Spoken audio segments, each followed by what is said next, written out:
김영선 전 새누리당 의원이 2012년 당시 KT 측의 채용을 청탁한 의혹이 제기됐습니다. 부정 채용 9명 중 5명은 정관계 인사 청탁과 관련이 있었습니다. 아파트 방화 흉기 난동 피의자 안인득이 구속되면서 신상 공개 결정도 내려졌습니다. 7번 출동해도 범행을 못 막았다는 비판에 민감용 경찰청장은 고개를 숙였습니다. 이제라도 더 세밀하게 문제를 짚어보고 생기지 않을까.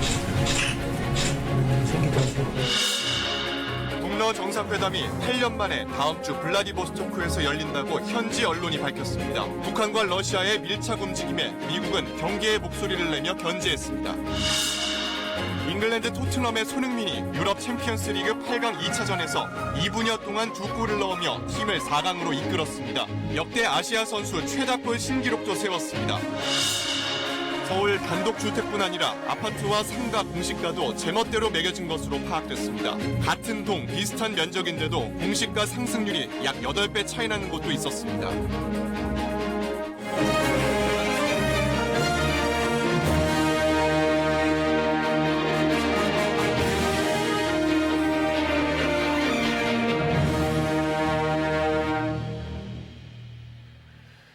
아홉 시 뉴스입니다. 오늘 첫 소식은 KT 채용비리 의혹 소식입니다. 자유한국당 김성태 의원 외에 2012년 KT에 채용 청탁을 한 의혹이 있는 정치인의 명단 2명이 더 나왔습니다.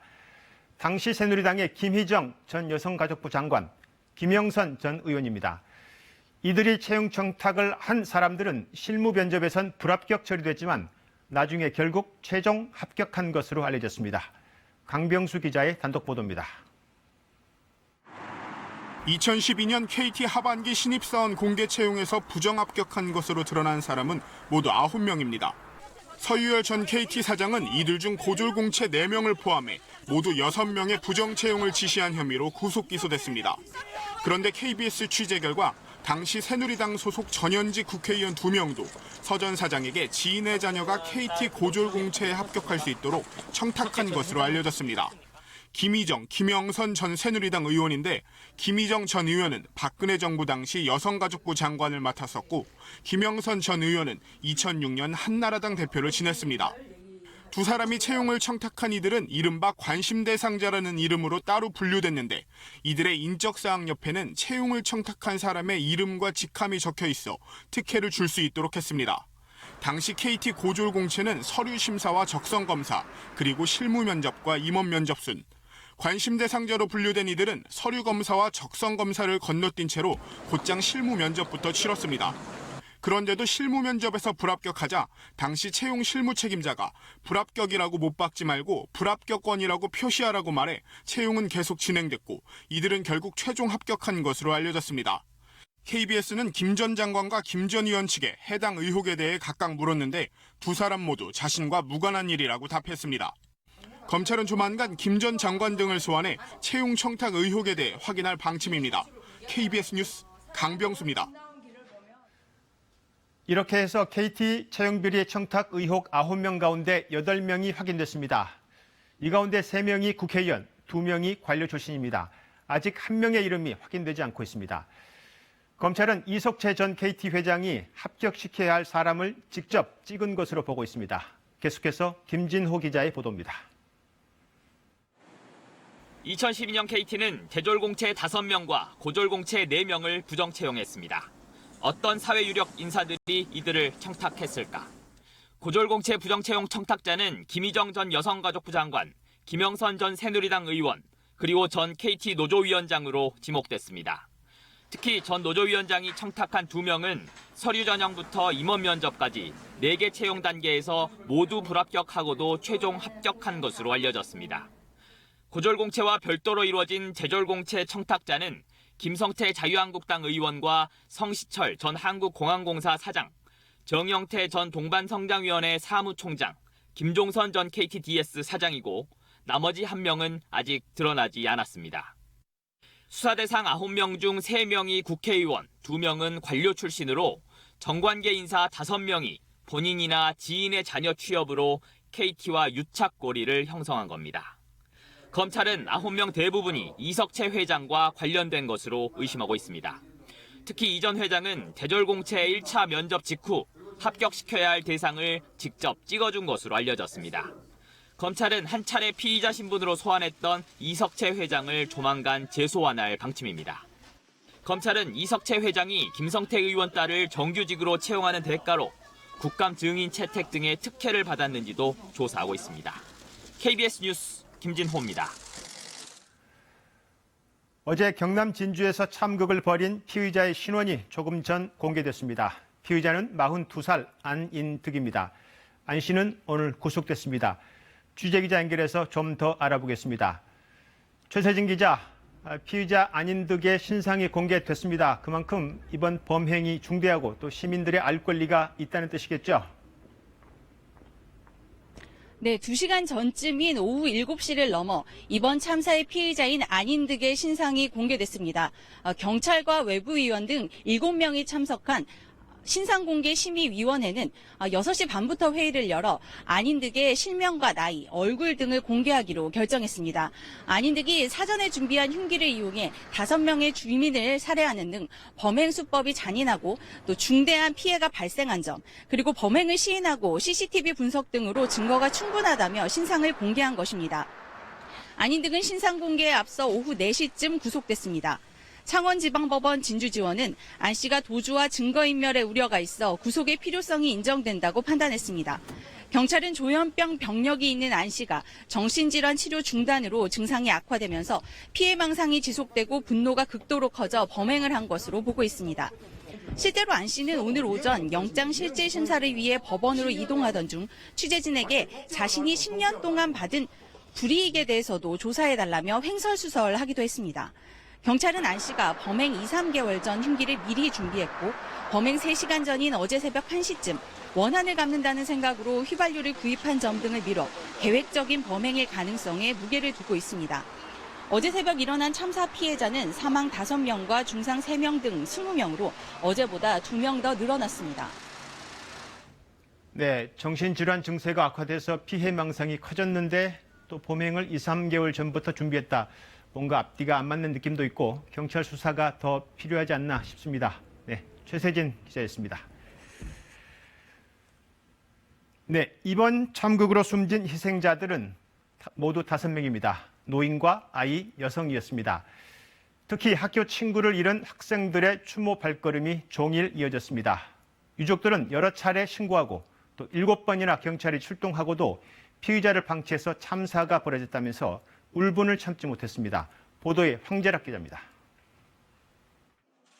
이제는 더 이상 함께 웃을 수도 이야기할 수도 없습니다. 영정사진 속 친구를 만나러 분향소로 향하는 학생들에게는 친구를 향한 그리움이 가득합니다. 안타까운 죽음을 애도하는 합동 분향소에는 추모의 발길이 하루 종일 이어졌습니다. 황망하게 가족을 떠나보낸 유가족들은 피의자 안인득의 이상 행동을 경찰에 신고했는데도 참사를 막지 못했다며 울분을 터뜨렸습니다.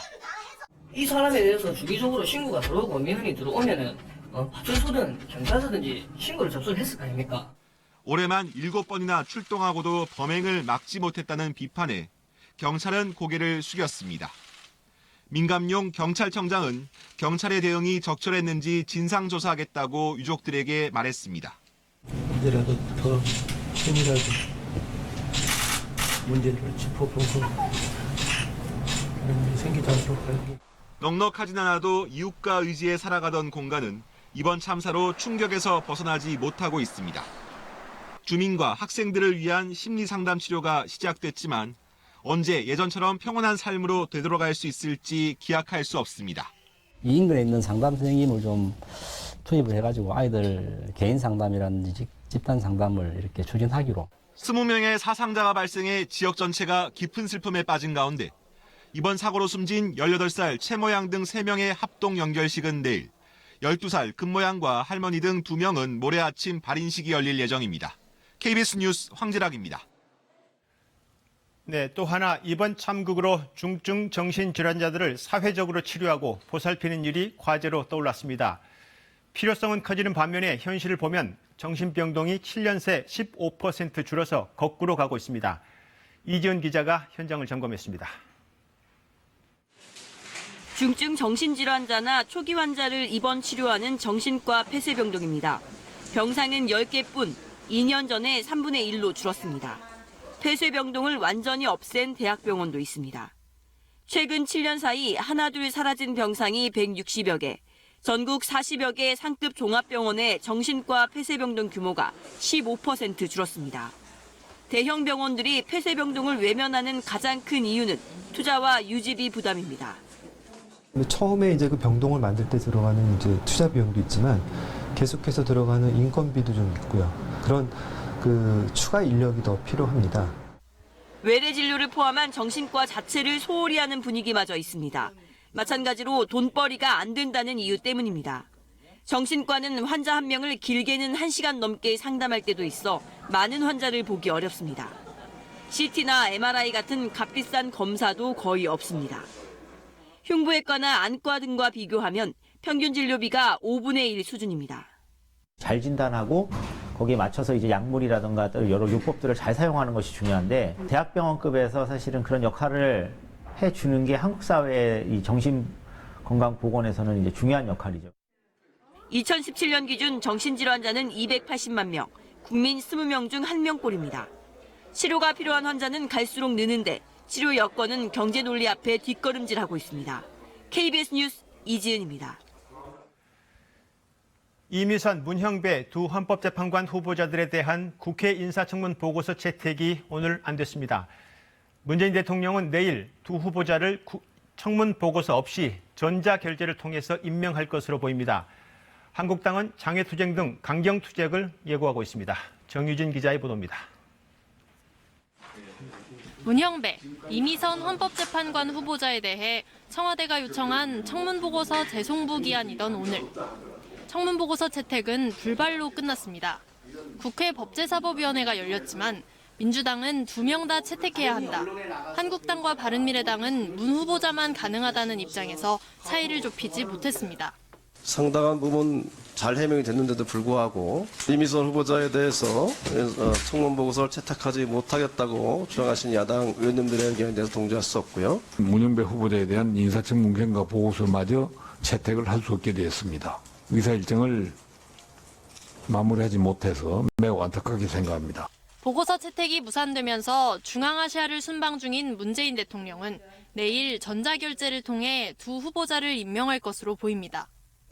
자유한국당은 문 대통령이 이 후보자를 임명할 경우 강경투쟁이 불가피하다는 입장을 거듭 밝혔습니다. 끝끝내 임명을 강행한다면 우리 당은 원내외의 모든 수단을 동원해서 맞서 싸울 것입니다. 당장 자유한국당은 이번 주말 서울 광화문 일대 등에서 장외투쟁까지도 검토 중입니다.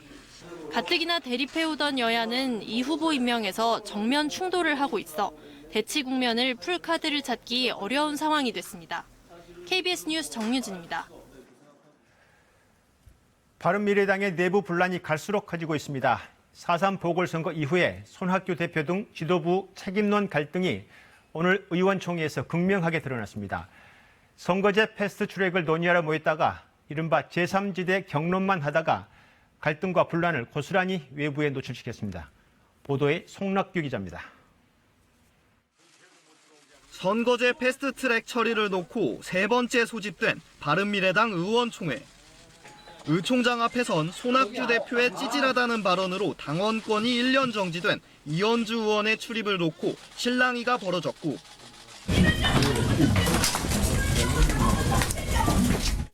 의 총장 내에서는 언론 공개를 놓고부터 삐걱거렸습니다. 공개적으로 질의하고 싶은 걸 하고 서로 내용을 시작하면 좋겠어요. 비공개 전환 뒤엔 민주평화당과 당대당 합당 등 이른바 제3지대론을 놓고 경론이 오갔습니다. 제3지대에서 빅텐트를 쳐가지고 빅텐트 안에 그 민평당을 수용 못할 이유가 저는 없다는.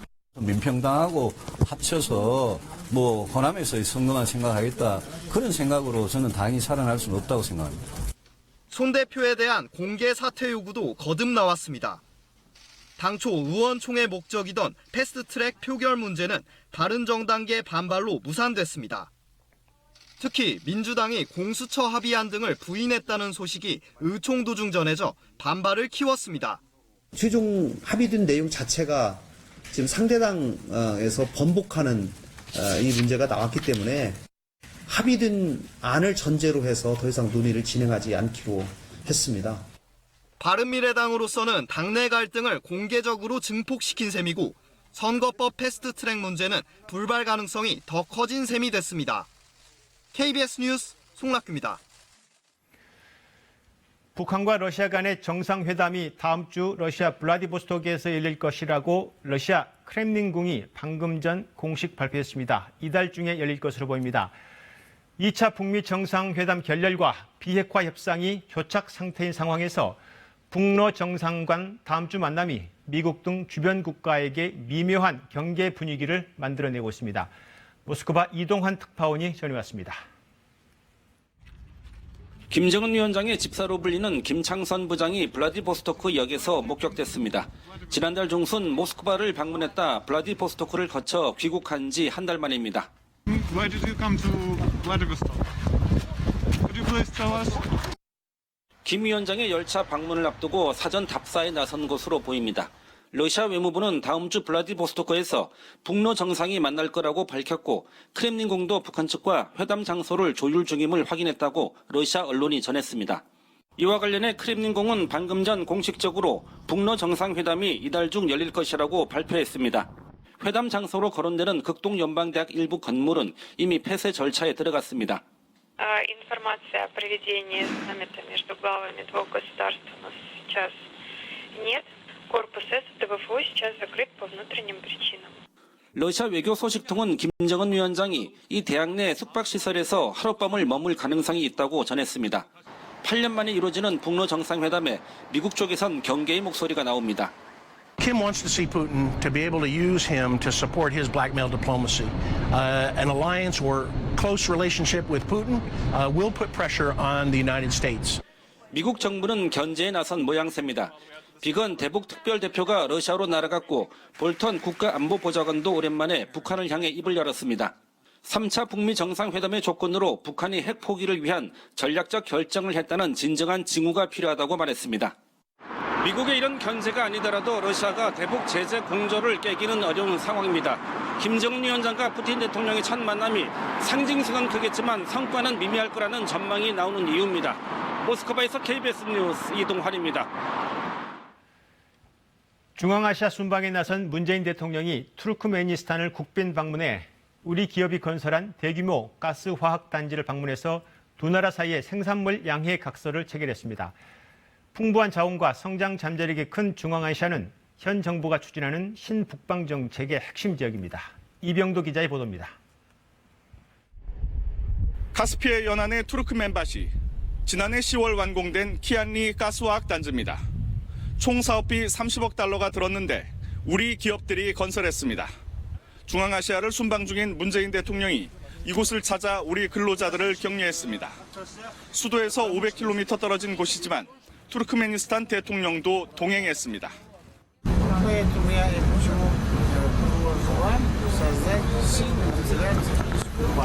하루 평균 근로자 5천여 명이 투입됐는데 한 건의 산업재해도 없었습니다. 이제 한 해 600만 톤의 천연가스를 추출해 연간 7억 달러어치의 폴리에틸렌을 생산합니다. 우리나라는 투르크멘 석유가스공사와 함께 이 생산물을 판매할 회사 설립을 추진하기로 했습니다. 투르크메니스탄은 확인된 매장량만 20조 세제곱미터에 달하는 세계 4위 천연가스 부국. 향후 투르크멘이 추진 중인 167억 달러 규모의 플랜트 사업에도 적극 참여할 계획입니다. 지난 2월 정부는 해외 수주 활력 재고 방안을 통해 약 6조 원 규모의 금융 지원 방안을 발표한 바 있습니다. 대통령부터 나서서 해외에서 일하는 우리 기업을 위해 적극적으로 뛸 것입니다. 성장 잠재력이 큰 중앙아시아에서 제2, 제3의 키안리 모델을 만들겠다는 게 신북방 정책의 핵심입니다. 이곳의 풍부한 자원과 우리의 높은 기술력이 상생의 협력 관계를 만들 것으로 청와대는 기대하고 있습니다. 투르크멘바시에서 KBS 뉴스 이병도입니다. 세월호 CCTV 저장 장치 DVR 수색 영상 관련 소식입니다. KBS가 이 문제를 계속 추적하는 이유는 이 수색 영상이 DVR 바꿔치기 의혹의 핵심 단서가 되기 때문입니다. KBS가 해경이 제출한 2014년 6월 한 달의 해군 수색 영상을 모두 살펴봤는데 제출된 영상은 단 2주치뿐이었습니다. 증거인 DVR을 건져 올린 날 해경의 잠수 보고서도 누락됐다는 의혹이 나오고 있습니다. 강나루 기자의 단독 보도입니다. 해군 A중사가 DVR을 건져 올렸다고 밝힌 날짜는 2014년 6월 22일. 이게 사실이라면 세월호에서 DVR을 수거하는 장면이 A중사의 26분 영상에 담겨 있어야 합니다. 그런데 이 영상은 실종 상태입니다. 사라진 영상은 이뿐만이 아닙니다. KBS가 해경이 특조위에 제출한 2014년 6월 해군 수색 영상을 모두 확인해봤습니다. 30일 가운데 수색 영상이 확인되는 건 DVR을 건져 올렸다는 22일을 포함해 14일치뿐입니다. 해경 기록상 수색 작업이 없었던 이틀을 빼고 나머지 14일치 영상이 없습니다. 특히 DVR을 건져 올렸다는 22일을 전후로는 8일치가 통째로 사라졌습니다. 이에 대해 해군은 수색 영상은 빠짐없이 해경에게 다 줬다. 해경은 해군에게 받은 걸 그대로 넘겼다는 기존 입장을 계속 반복했습니다. 그 영상이 다 저장이 되어 있어야 하는데 그 중간중간에 빠진 영상들이 과연 무엇을 의미하는지는 글쎄 아직까지는 의문입니다.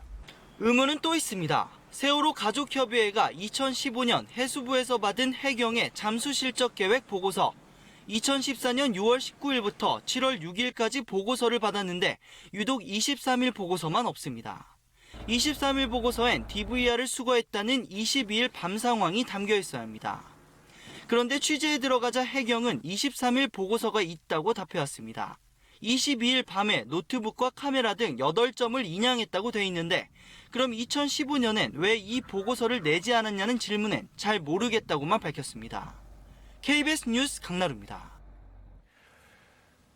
연예인 정준영과 최종원 등이 함께 들어있는 단톡방 멤버 5명에게 집단 성폭행 당했다는 피해 여성이 나타났습니다.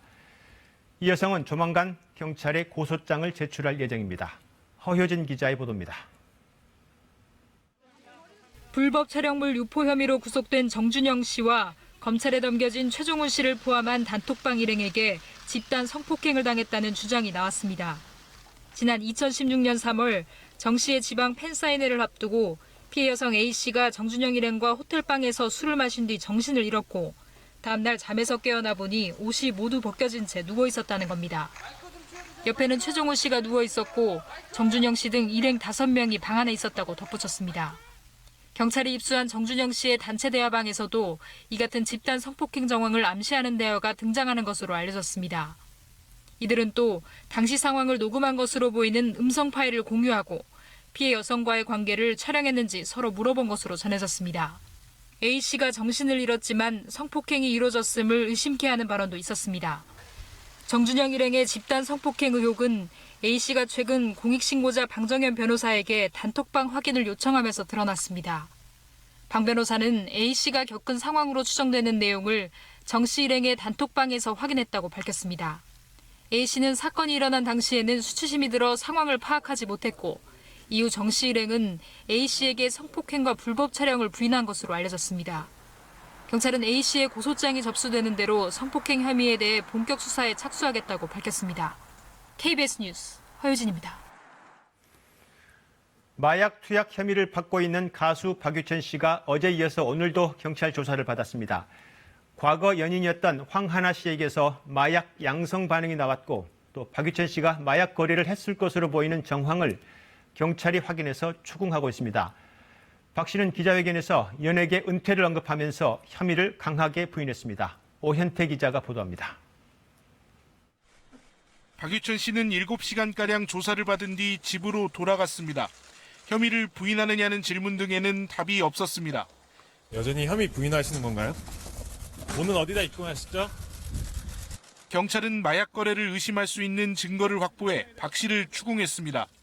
서울의 한 현금 자동 입출금기에서 돈을 보내고 20여 분 뒤 특정 장소에서 물건을 찾는 영상입니다. 마약상과 직접 만나지 않고 마약을 주고받는 이른바 던지기 수법과 비슷합니다.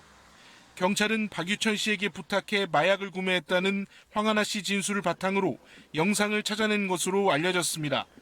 박 씨는 황 씨의 심부름을 한 건 인정하면서도 마약인 줄 몰랐다고 진술한 걸로 전해졌습니다. 경찰은 박 씨의 오른손 손등에서 상처를 발견하고 마약 투약 흔적이 아닌지 의심하고 있습니다. 박 씨는 최근 다치는 적이라며 손등뿐만 아니라 손가락에도 상처가 났다고 주장했습니다. 박유천 씨와 함께 마약을 했다고 진술한 황하나 씨가 국립과학수사연구원 검사에서 마약 양성 반응이 나온 것도 박 씨에겐 불리한 정황입니다. 경찰 관계자는 박 씨가 이틀 연속 조사 도중 피곤하다고 해서 조사가 중단됐다며 다음 주 중에 한 차례 더 조사할 것이라고 전했습니다. 박 씨와 황 씨 진술이 크게 엇갈리는 상황이라 세 번째 조사에선 대질 조사 가능성도 있습니다. 박 씨의 마약 투약 여부를 가려줄 국가수 검사 결과는 이르면 다음 주 말쯤 나옵니다. KBS 뉴스 오현태입니다. 서울대 수의대의 비윤리적 동물 실험 의혹과 관련한 보도 오늘도 전해드립니다. 이 비윤리적 동물 실험 책임엔 서울대 동물실험윤리위도 피할 수 없을 겁니다. 학내 실험팀의 계획서를 승인하고 또 사후 점검을 하는 이곳이 구조적인 문제를 안고 있던 것으로 보이는데요. 오늘 윤리위원장은 사임 의사를 밝혔고 서울대 모든 동물 실험 심사는 무기한 중단됐습니다. 오대성 기자가 취재했습니다. 서울대 동물실험윤리위원회에서 계약직 신분으로 2년간 간사 일을 맡아온 A씨. A씨는 실험 계획서가 접수되면 사전 검토를 하고 윤리위원회 배정하는 일을 맡았습니다.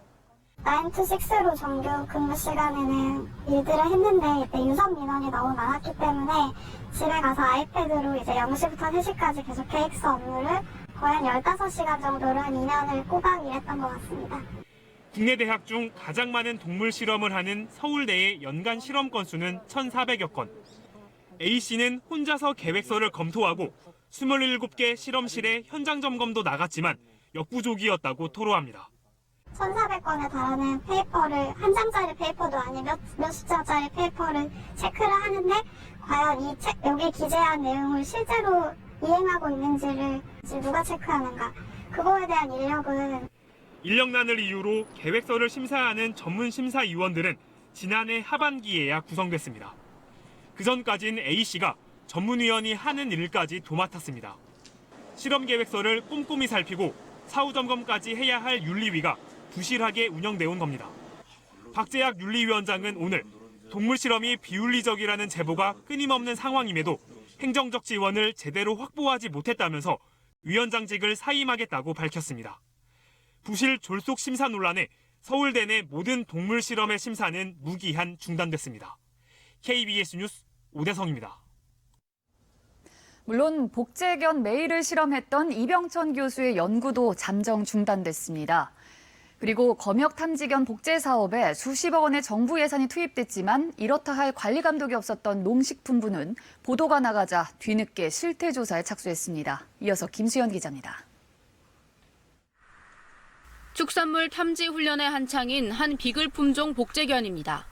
인천공항 검역본부에서 이런 복제견들을 운용하기 시작한 건 지난 2011년. 농식품부가 우수한 검역 탐지견 대량 복제 생산 사업을 발주하면서부터입니다. 이 사업을 따낸 건 서울대 이병천 교수팀입니다. 이 교수팀이 우수한 탐지견을 복제해 검역본부에 넘기면 검역본부가 복제견을 운용하고 평가하는 시스템입니다. 정부 예산 13억 원 등 모두 17억 원이 투입돼 4년간 모두 20여 마리의 복제견이 만들어져 검역본부에 넘겨졌습니다. 현장에선 사업의 실효성에 대한 의문이 제기됐습니다. 검역본부의 한 직원은 복제견 사업을 굳이 하겠다면 충분한 이유가 있어야 하는데 그럴 만한 이유를 찾지 못하겠다고 말했습니다. 하지만 2016년 후속 사업이 또 시작됐습니다. 이번엔 복제견 품질을 더 향상시킨다며 5년 동안 25억 원의 정부 출연 연구비를 투입하기로 한 겁니다. 이번에도 서울대 이병천 교수팀이 사업을 따냈고 복제견 메이는 바로 이 사업 실험 도중 죽었습니다. 개복제 사업에 대한 우리나라만 특화가 되어 있어요. 과연 복제견이 결국은 일반견하고 생명이나 수명이나 건강상의 문제는 없는지 검증 없이 한다는 게 제 입장에 굉장히 의문스럽죠. 오늘 서울대는 이병찬 교수가 맡은 실험동물 자원관리원장 직무를 정지하고 진행 중인 후속 사업을 잠정 중단토록 했습니다. 농식품부도 서울대에서 진행했던 복제견 실험 전반에 대해 뒤늦게 실태 점검에 착수했습니다. KBS 뉴스 김수연입니다. 삼성전자의 첫 폴더블 폰인 갤럭시 폴드가 시제품 사용 중 결함을 보였다는 미국 현지 일부 보도로 논란에 휩싸였습니다. 삼성전자는 분리해선 안 되는 부품인 스크린 보호막을 떼서 생긴 문제로 제품 자체에는 결함이 없다며 예정대로 출시하겠다고 밝혔습니다. 기현정 기자입니다. 삼성전자가 미국에서 새로 출시한 갤럭시 폴드. 한쪽 화면이 깜빡거립니다. 화면이 꺼지거나 깜빡거리는 현상이 계속 나타난다고 미국 CNBC IT 전문 에디터가 밝혔습니다. 갤럭시 폴드가 사용 이틀 만에 완전히 고장이 나 사용할 수 없게 됐다. 화면 보호막을 제거하고 사용하면 안 된다고 설명했지만 이에 대한 안내를 받지 못했다. 미국 블룸버그 통신 마크 거만 기자는 리뷰를 위해 삼성전자에서 받은 갤럭시 폴드 제품을 사용한 결과 스크린 결함을 보였다고 주장했습니다. 다른 리뷰어들도 갤럭시 폴드를 사용할 때 디스플레이 중간 주름 부분에 알 수 없는 파편이 튀어나오는 등 스크린 결함을 겪었다고 주장했습니다. 이에 대해 삼성전자는 복합 폴리머 소재의 디스플레이를 새로 개발하며 화면 보호막을 뒀는데 사용자들이 이를 보호 필름으로 오해하고 제거해 이런 문제가 발생했다고 밝혔습니다. 그러면서 소비자들에게 절대로 임의로 보호막을 떼지 말라는 점을 고지하겠다며 내구성 논란을 부인했습니다. 보호막을 제거하지 않았음에도 왼쪽 화면이 깜빡거렸다는 문제 제기에 대해서는 제품을 수거해 정밀 분석하겠다고 밝혔습니다. 일부 외신은 이 문제를 갤럭시 노트 7 발화 사건에 이은 낭패라고 지적하고 있는 가운데 삼성전자는 제품 품질에는 전혀 문제가 없다며 예정대로 오는 26일 미국에서 출시하겠다고 밝혔습니다. KBS 뉴스 기현정입니다. 서울 일부 지역에서만 해도 400건이 넘는 엉터리 주택 공시가격이 나왔었죠. 그런데 이뿐만이 아니었습니다. 상가 건물과 규격화된 아파트까지도 가격이 제멋대로 매겨진 겁니다. 왜 이런 일이 생기는지 이슬기 기자가 취재했습니다. 서울 서초구의 한 아파트, 같은 동 같은 층에 있는 두 집의 공시가격을 비교했습니다. 전용 면적 기준 53제곱미터와 59제곱미터 아파트인데 지난해까진 줄곧 공시가격 상승률이 비슷했지만 올해는 갑자기 상승률 차이가 8배 가까이 벌어졌습니다. 이 때문에 면적이 더 작은데도 공시가격은 더 높은 황당한 결과가 나왔습니다. 단독주택이나 토지는 지자체가 가격을 산정하면 감정원 검증을 한 번 더 거치지만 아파트는 거래가 활발하고 규격화돼 있다는 이유로 가격을 매긴 뒤 검증 절차가 없습니다. 이거는 지금 역전 현상이 발생한 거거든요. 조망 관련 사항인데 실질적으로 이거는 저희가 면적 위치별 보정 지수를 좀 잘못 산정한 부분이 있는 거예요. 토지와 건물을 합산해 매기는 상가 공시가격도 현실과는 동떨어져 있습니다. 아파트 상가 지하 한 층을 분양받아 방앗간을 운영해온 고재두 씨. 과표 15억 원이 산정돼 1년에 1,000만 원 가까운 세금이 나왔습니다. 세금을 부과하고 의료보험은 9억 원을 초과한다고 그래가지고 또 별도로 1년에 280만 원에서 300만 원 돈이 나오고 감당할 수 없어서 방앗간도 폐쇄를 했고 법원 공매로 넘어간 상가 낙찰액은 2억 3천만 원, 공시가격의 6분의 1밖에 되지 않습니다. 차이가 이렇게 크게 나는 건 땅의 가치가 지하지상 관계없이 면적으로만 매겨지기 때문입니다. 층별 구분 없이 동일하게 정하도록 되어 있습니다. 그러다 보니까 실제로 실거래 가격이나 분양 가격은 차이가 있음에도 그걸 반영하지 못하는 그런 구조가 되어 있습니다.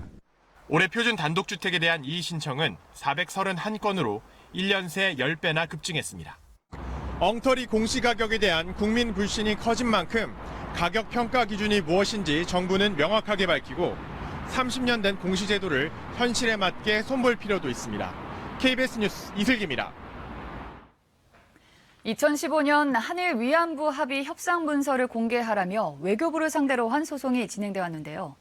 1심 법원은 국민 알 권리 차원에서 공개해야 한다고 판단했지만 오늘 항소심 법원이 이를 뒤집었습니다. 문서 공개가 국익을 중대하게 해칠 수 있다는 겁니다. 김채린 기자가 보도합니다. 소송은 2015년 한일 위안부 합의 당시 일본이 강제 연행 사실을 인정했는지 알고 싶다는 피해 할머니들의 바람 속에 시작됐습니다. 2017년 1월 1심 재판부는 위안부 합의 관련 협상 문서 일부를 공개해달라는 요구를 받아들였습니다. 알 권리를 위해 필요하고 문서 공개로 국익이 크게 침해될 것이라는 근거가 부족하다는 판결이었습니다. 하지만 외교부는 문서 공개 대신 항소를 선택했고 오늘 항소심 재판부의 판단은 달랐습니다. 항소심 재판부는 해당 문서가 공개되면 한일 간의 외교적 신뢰관계에 심각한 타격이 올 수 있고 우리 정부의 외교 교섭력과 외교적 신뢰가 떨어질 수 있다고 밝혔습니다. 민감한 외교 문서를 이렇게 공개해버리면 앞으로 어떤 나라가 우리 정부와 협상을 하겠느냐는 건데 재판부는 이 같은 설명을 하면서 외교라는 단어를 14번이나 사용했습니다. 위안부 피해 할머니 측은 재판부가 국익 훼손의 가능성과 일반적 추론만으로 알 권리와 할머니들의 존엄성, 인권을 가볍게 평가했다고 비판했습니다. 위안부 피해자 할머니들과 같이 상의해서 판결문을 분석해서 상고하도록 하겠습니다. 일본 정부는 2015년 한일 위안부 합의 이후에도 계속 일본군이 위안부를 강제로 연행했다는 증거는 없다고 공개적으로 주장하고 있습니다. 우리 정부와의 협상 과정에서는 일본이 강제 연행을 인정했었는지 이번 항소심 판결이 대법원에서도 인정되면 일러야 2045년에야 알 수 있습니다. KBS 뉴스 김채린입니다. 이번 판결로 2015년 당시 한일 정부 사이에 어떤 얘기가 오고 가 합의가 이뤄졌던 건지 알기 위해선 또다시 기약 없는 시간을 기다려야 합니다. 생존 피해 할머니는 이제 21분뿐입니다. 계속해서 김성수 기자입니다. 존경하는 재판장님, 저는 위안부라고 불렸던 23명의 생존 할머니 중 한 사람입니다. 제 나이 이제 92살입니다. 저는 제가 죽기 전에 꼭 진실을 밝히기를 원합니다. 위안부 피해 기론옥 할머니가 지난달 항소심 재판부에 보낸 자필 편지입니다. 하지만 결과는 위안부 합의 문서 비공개가 정당하다는 판결이었습니다. 소식을 전해들은 또 다른 피해자 이옥선 할머니는 한숨을 내쉬었습니다. 왜 못 보게 하는 거야? 봐야 되지. 봐야 문제 해결해야지. 정부가 도대체 왜 할머니들이 반대하는데도 일본 정부와 합의를 했는지 그 이유를 알고 싶다는 단순한 바람은 또 미뤄지게 됐습니다. 우리는 이런 요구하는 게 사자가 배상을 요구를 하는데 그걸 하지 않고 넘어가니까. 고 김복동, 곽예남, 위안부 피해 할머니들은 한 분, 두 분 세상과 작별하고 있습니다. 2017년 1심 승소 때만 해도 40분이었던 피해 할머니는 이제 21분만 남았습니다. 끝까지 싸워달라는 유언대로 이번 소송은 대법원으로 가게 됐지만 언제쯤 결론이 날지 기약은 없습니다. 2017년 외교부는 자체 조사를 통해 한일 위안부 합의에 문제가 있다고 인정했습니다. 하지만 당사자인 할머니들은 무엇이 어떻게 잘못됐다는 건지 아직 그 누구로부터 단 한 번도 책임 있는 설명을 듣지 못했습니다. KBS 뉴스 김성수입니다. 화재로 첨탑과 지붕이 부서져 내린 노트르담 대성당. 복원을 놓고 많은 이야기들이 오가고 있습니다. 다행히도 사고 전 대성당 곳곳의 모습이 3D 이미지로 10억 장을 촬영한 것이 확인됐는데 복원의 열쇠가 될 수 있을까요? 파리 양민호 특파원이 보도입니다.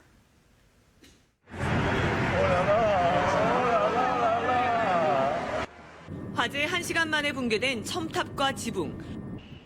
구멍이 뚫린 천장과 처참히 부서진 내부. 노트르담 대성당 복원은 그 계획을 세우는 데만 최소 1년 반은 필요하다는 전망이 나옵니다. 추가 훼손을 막으면서 얼마나 정밀하게 복원하느냐가 관건. 화마가 덮치기 전 대성당 곳곳을 정밀하게 담아낸 3D 이미지 10억 장이 복원의 열쇠로 떠올랐습니다. 미국의 한 예술사학자가 8년 전 대성당에 레이저빔을 쏴 측정한 이 방대한 자료는 성당 안팎의 모습을 밀리미터 단위까지 재현할 수 있습니다. The dots appear on the screen, and it's like magic. Dot, dot, dot, dot, and bit by bit the forms of the building emerge. And lay folk, when they see this, are just astonished. 노트르담을 배경으로 한 정교한 그래픽의 온라인 게임도 주목받고 있습니다. 최대한 원형을 되살릴 첨단 디지털 기술이 복원에 총동원될 전망입니다. 완전히 소실된 첨탑은 프랑스 정부가 재건설계를 국제 공모에 붙이기로 해 새롭게 재탄생하게 됐습니다. 화재 원인 조사도 속도를 내고 있습니다. 지붕과 첨탑을 중심으로 최초 발화점을 찾고 있는 조사반은 우선 누전 가능성을 의심하고 있습니다. 복원 공사를 위해 설치했던 엘리베이터 등 전기 공급 장치 이상이나 안전수칙 준수 여부를 집중 조사 중입니다. 조사반은 노트르담 대성당 내부에 불타고 남은 나무와 석재들을 단서로 화재 원인을 추적하고 있습니다. 추가 붕괴를 막기 위한 구조물 안전 진단도 계속되고 있습니다. 파리에서 KBS 뉴스 양민효입니다. 뉴스 주민 시간입니다. 정윤섭 기자 나와 있습니다. 네, 정 기자 오늘 준비한 소식 전해주시죠. 프랑스 노트르담 성당 화재 조금 전에 리포트로 전해드렸죠. 예. 그 화재 직후부터 전 세계 주요 언론이 속보로 지금 계속 이어가고 있고요. 예, 저게 850년 역사에서 거의 세계인들이 뭐 탄식, 안타까움 일변도예요. 예. 그렇습니다. 근데 오늘은 조금 다른 시각을 좀 전해드리려고 하는데요. 그러니까 뒤 화면 보시면은 이게 중국 SNS에 올라온 글들인데 노트르담 훼손이 인류의 손실이라고 한다면 그렇다면 원명원은 뭐 이런 내용도 있고요. 예. 또 원명원은 인재라는 표현도 있는데 어쨌든 원명원이라는 얘기를 하면서 노트르담 화재에 대해서는 좀 안 좋은 얘기들을 좀 하고 있는 상황이죠. 저 원명원이라는 게 중국의 궁궐 같은 문화재인데 이 둘 네. 지금 비교하면서 다른 얘기를 하고 있다 이거죠? 그렇습니다. 그러니까 원명원이라는 것은 중국 청나라 때 지어진 황제의 별장입니다. 뭐 규모도 워낙에 크고 유럽하고 중국의 미학이 결집됐다 뭐 이런 평가도 나중에 받았었는데요. 예. 그러니까 1800년대 중반에 제2차 아편 전쟁 때 프랑스하고 영국 연합군이 그 원명원을 이제 파괴를 했다고 하고 문화재도 많이 소실됐다고 하고요. 예. 근데 이 사진 같은 경우에는 이제 파괴 직후의 모습이긴 한데 훗날 이 사건을 두고도 인류사에 남을 문화적 만행이었다. 뭐 이런 지적을 받기도 했었고요. 예, 중국 사람 입장에서 보면 저 원명원을 프랑스가 과거에 파괴해서 그렇죠. 이번 노트르담 성당 화재에 대해서 사실 공감하기 쉽지 않다 이런 뜻이기도 하고요. 안타깝긴 하지만 그렇게까지는 공감하기 어렵다 이런 뜻이겠죠. 예. 일단 중국 CCTV 같은 경우에는 좀 이런 반응에 대해서 편협한 민족주의다 이렇게 좀 자제를 요청하기도 했는데 예. 좀 주목할 게 이제 국내에서도 우리나라에서도 비슷한 반응이 좀 있다는 거거든요. 우리나라에서 비슷하다고 하면 어떤 뭐 문화재라든가 어떤 상황을 말하려고 하나요? 그러니까 특히 SNS나 인터넷에 많이 올라온 글이 자, 프랑스가 국제적인 무금 운동을 하려고 한다. 그렇다면 약탈해간 문화재들은 돌려줄 것이냐 또는 자기 유산은 소중하고 남의 유산은 안 소중한가 이런 좀 격한 반응도 있는 상황인데요. 예. 그런데 저게 지금 모금 운동을 프랑스 정부가 하고 있는 건 아니지 않습니까? 네, 저렇게 얘기가 돌고 있어서 저희가 파리 특파원에게 좀 직접 확인해 봤더니 이제 공식적인 모금을 하는 건 아니고요. 이제 국내외 예. 기부금을 관리하는 기관을 만들겠다라는 거였는데 그래도 현재 지금 노트르담 성당 화재에 대한 일부 저런 싸늘한 시선이 있는 거는 분명한 것 같고요. 아무래도 중국도 그렇지만 우리도 비슷한 그런 과거의 경험이 있어서 그렇겠죠. 그렇습니다. 이제 대표적인 게 보시는 게 이제 외교장갑 의궤인데 1800년대 병인 양요 때 예. 그 프랑스가 이제 약탈을 해갖고 2011년에 이제 돌아왔는데 이것도 여전히 또 소유권은 프랑스에 계속 있지 않습니까? 한 재단이 조사를 해보니까 이제 프랑스가 지금 가지고 있는 우리 문화재가 한 4,800가지가 넘는다고 하고요. 4,800건요. 네. 예. 어려운 문제입니다. 이 노트르담 성당 화재는 분명 안타까운 일이지만 네. 과거의 문화재와 관련된 아픔은 여전히 그대로 있기 때문에. 그렇습니다. 네, 알겠습니다. 뉴스 주민 정윤섭 기자였습니다.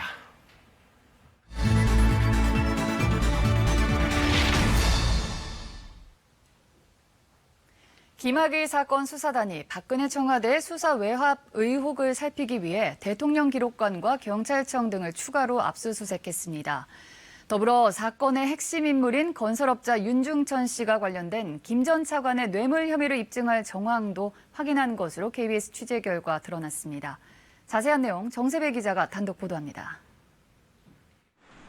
요식업 프랜차이즈를 운영하던 사업가 김모 씨는 2012년 횡령 혐의로 검찰의 수사를 받게 됩니다. 거래처들로부터 2억 원이 넘는 리베이트를 받은 뒤 개인적으로 썼다는 혐의였습니다. 그러자 평소 알고 지내던 윤중천 씨가 사건을 해결해주겠다며 접근했습니다. 아는 인맥을 동원해 수사를 무마해주겠다며 그 대가로 금품을 요구한 겁니다. 윤 씨는 먼저 다른 사업가 A 씨를 시켜 김 씨의 해당 사건 번호와 담당 검사를 알아보게 했습니다. 이후 윤 씨는 당시 광주 고검장이던 김학의 전 차관에게 전화해 해당 사건을 청탁했고 A 씨는 2013년 경찰 조사에서 이 청탁 상황을 직접 목격했다고 진술했습니다. 하지만 김 전 차관이 청탁을 들어주지 않자 윤 씨가 김 전 차관을 진급시키는데 1억 원이나 썼는데라고 화를 내면서 나중에 검찰총장이 되면 써먹을 것이라고 말했다는 내용도 덧붙였습니다. 윤 씨는 결국 A 씨에게 1,000만 원을 빌려 당시 범죄예방위원으로 활동하던 정모 씨에게 사건 해결을 부탁했습니다. 그러나 이마저도 불발됐는데 윤 씨는 이 돈을 A 씨에게 돌려주지 않고 자신이 챙겼습니다.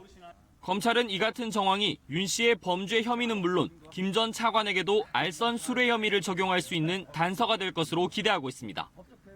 윤 씨와 김 전 차관 사이에 청탁이 오간 시점은 2012년.